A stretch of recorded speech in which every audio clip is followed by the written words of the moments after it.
Welcome to the Exec Exchange, 15-minute podcast in which a leader from the water sector shares a story to inspire, educate, and inform other water sector leaders from across the globe. My name is Piers Clark, and today my guest is Heidi Mottram, Chief Executive at Northumbrian Water, and we're going to talk about the Innovation Festival. Heidi, wonderful to have you with me. Thank you for taking the time. Oh, great to be here, Piers. Now, we like to start by understanding a little bit about your background, and you're different to most chief executives in that you had a career outside the water sector before you joined us, dealing with trains, I believe. Is that correct? That's absolutely right. Yes. Before I came to Northumbrian Water in 2010, I'd worked for the railway industry for nearly 25 years. And my last job there was as managing director of Northern Rail, which is a very large railway franchise operating around about 2,500 trains a day. So this was quite a change, but a very good change, I think. Exactly. And you joined the water sector. It makes it sound like you've only just come to the water sector, but actually you've been in the role for over 10 years. Yes, and that in some respects is a little bit of a surprise, and everything to do with how passionate I feel about it.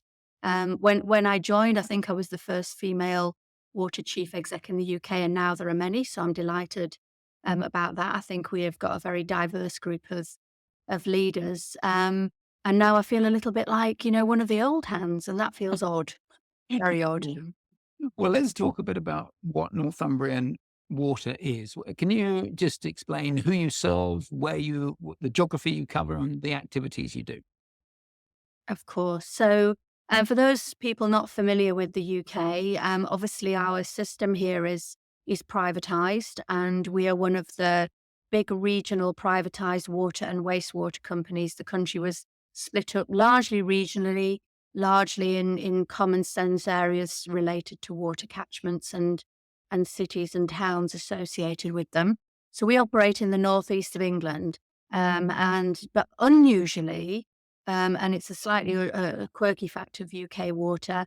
There are also companies that only supply water. They're largely in the south of England, not exclusively. And we operate two of those, Essex Water and Suffolk Water, which we operate together as Essex and Suffolk Water. So across those two areas, we serve around about 4.5 million customers, around 2/3 of which are in the northeast, getting water and wastewater services from us, and around 1/3 are in the southeast of England, and they get water-only services from us. Excellent. Thank you. Now, the purpose of this podcast is to talk about the Innovation Festival, something that Northumbrian Water pioneered, I'd like to say, 5 or 6 years ago. Can you tell me what is the Innovation Festival? Okay, so it's a little bit longer than that now, Piers. It's 2017. And I'm just 7 years, yes. Yeah, I'm so delighted with how it's gone. So its provenance was really that we were always in Northumbrian Water pushing to find the best ideas, the newest ideas. There's lots of challenges facing water systems around the world. What could we learn from other people? How could we challenge our thinking? So innovation, if you like, was in our DNA. We made it everybody's business. We'd have an innovation department. It was everybody's business. And we were thinking about how to give that a bit of an accelerator, really. And the story goes, and it's become a little bit famous in a way, that myself and our CIO were in a taxi going to the staff Christmas party and chatting about all of this. And what could we do? How could we make it even bigger, even better, put more energy behind it? And Nigel Watson, who's our CIO, said, I know what we'll do. We'll mash together everything that we're already doing with all our amazing partners that we work with something that I love passionately, and he does, a British Summer Festival. So it's going to be like innovation and Glastonbury all together. And of course, I thought that was a bit wacky and a bit mad, but I could absolutely see the genius of it, because when we're in places where we're doing music or culture, we're at our most creative. And that was going to help us really take innovation on. But we needed a kind of serious element to it. So the Innovation Festival was born. It is literally like, for any of you who hasn't been to it, like a British summer festival. We have music, we have street food, we have TED Talks, we have all sorts going on. But there's serious work done using sprints and hackathons and all the tools that we all use in our working lives, but in an amazing atmosphere where people are having fun, their brains are free, and people literally now come from around the world. And it spawns some children as well. We could talk about that, but Yeah. um, uh, And I think the key thing there is it's multi-day. It's a whole week that you set aside off-site, and people operating in different tents, as it were, picking off different topics. It's hugely encouraging and exciting to be part of. Um, yes. So the first one we had 6 sprints, and I think about 4 hackathons, something like that. And in the last one that we ran this July, we literally had 50 sprints, and I think about 10 or 11 hackathons. And then another amazing thing that we now do is we run alongside the festival, a festival for young people who want to make careers in STEM industries. And we had on site and online 1,000 school children interested in this work, and that's our future. So that's another sort of parallel amazing thing that's going on with the festival. Brilliant. Now, you've been doing this for, like, say, 7 years. Let's pick off a couple of successes, some of the things that have come through the Innovation Festival, been nurtured through the festival, that are now making an impact either in Northumbrian Water or across the water sector. Well, because there are so many ideas and it creates literally a multi-million pound pipeline of ideas, that's really quite tricky. But a few come to mind. I think the one that I often think is the real poster child is we made a map of what was underground. Now, many people who work in utilities will know that this is a real conundrum because utility companies hold their own maps, predominantly digital these days, GIS related systems, but sometimes still in paper. But we weren't very good at sharing them for a whole series of legal reasons or technical reasons. So back actually in the first festival, we got in the tent 50 or 60 people from different utilities, including the lawyers, and we said we're going to have to do something about this. We also had the nation's map makers, the Ordnance Survey, and we cracked it. And the way it was done was by creating a tool that could access everybody's data and make a map out of it for the purposes of doing the work. But once the work was done, it disappears like Snapchat. And so that made people comfortable that their systems were not visible to potentially to competitors or to other people.